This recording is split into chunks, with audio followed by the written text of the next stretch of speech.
Praise the lord. ఈరోజు దేవుని వాగ్దానము, సొమ్మసిలిన వారికి బలమిచ్చువాడు ఆయనే, శక్తిహీనులకు బలాభివృద్ధి కలగజేయువాడు ఆయనే. యెషయా గ్రంథము 40వ అధ్యాయము 29వ వచనము.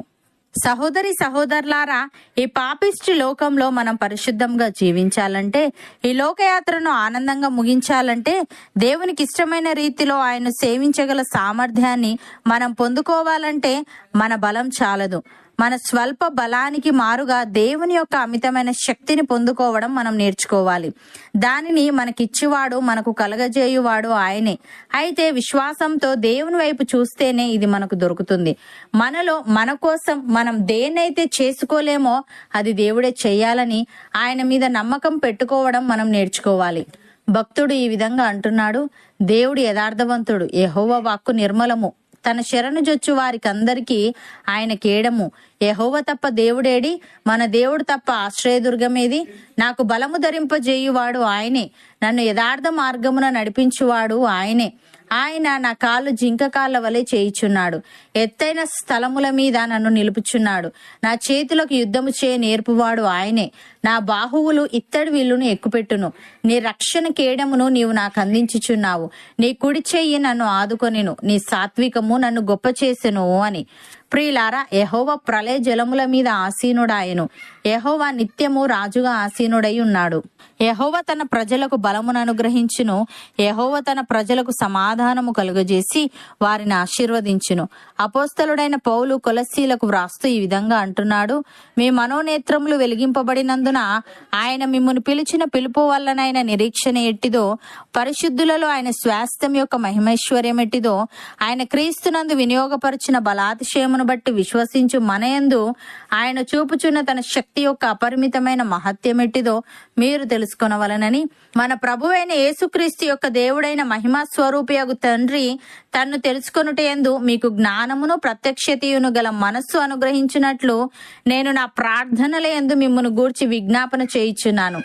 ఆయన ఆ బలాతిశయము చేత క్రీస్తును మృతులలో నుండి లేపి సమస్తమైన ఆధిపత్యము కంటెను, అధికారము కంటెను, శక్తి కంటెను, ప్రభుత్వము కంటెను ఈ యుగమునందు మాత్రమే గాక రాబో యుగమునందును పేరు పొందిన ప్రతి నామము కంటెను ఎంతో హెచ్చుగా పరలోకమునందు ఆయనను తన కుడిపార్శ్వమున కూర్చుండబెట్టుకొని ఉన్నాడు. మరియు సమస్తమును ఆయన పాదముల క్రింద ఉంచి సమస్తము పైని ఆయనను సంఘమునకు శిరస్సుగా నియమించెను.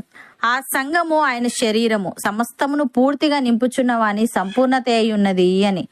సహోదరి సహోదరులారా, మీరు సంపూర్ణ జ్ఞానమును ఆత్మ సంబంధమైన వివేకము గలవారును ఆయన చిత్తమును పూర్ణముగా గ్రహించిన వారునై ప్రతి సత్కార్యంలో సఫలులగుచు దేవుని విషయమైన జ్ఞానమందు అభివృద్ధి పొందుచు అన్ని విషయములలో ప్రభువును సంతోషపెట్టునట్లు ఆయనకు తగినట్టుగా నడుచుకొనవలననియు, ఆనందముతో కూడిన పూర్ణమైన ఓర్పును దీర్ఘశాంతమును కనుపరుచున్నట్లు ఆయన మహిమా శక్తిని బట్టి సంపూర్ణ బలముతో బలపరచబడవలననియు, తేజోవాసులైన పరిశుద్ధుల స్వాస్థ్యంలో పాలువారమగుటకు మనలను పాత్రులనుగా చేసిన తండ్రికి మీరు కృతజ్ఞతాస్తుతులు చెల్లింపవలననియు దేవుని బతిమాలుచున్నాము. ఆయన మనలను అంధకార సంబంధమైన అధికారములో నుండి విడుదల చేసి తాను ప్రేమించిన తన కుమారుని యొక్క రాజ్య నివాసులనుగా చేసెను. ఆ కుమారుని యందు మనకు విమోచనము అనగా పాపక్షమాపణ కలుగుచున్నది. ఆయన అదృశ్య దేవుని స్వరూపి అయి సర్వసృష్టికి ఆది సంభూతుడై ఉన్నాడు. అవును అన్నవారు నాతో పాటు ప్రార్థనలో ఏకీభవించండి. పరిశుద్ధుడా, ప్రేమగల తండ్రి, సొమ్మసిలిన వారికి బలమిచ్చువాడు నీవేనని, శక్తిహీనులకు బలాభివృద్ధి కలగజేయువాడవు నీవేనని, విశ్వాసంతో నీ వైపు చూస్తేనే ఇది మాకు దొరుకుతుందని తెలియజేశావు. తను నీకు స్తుతులు.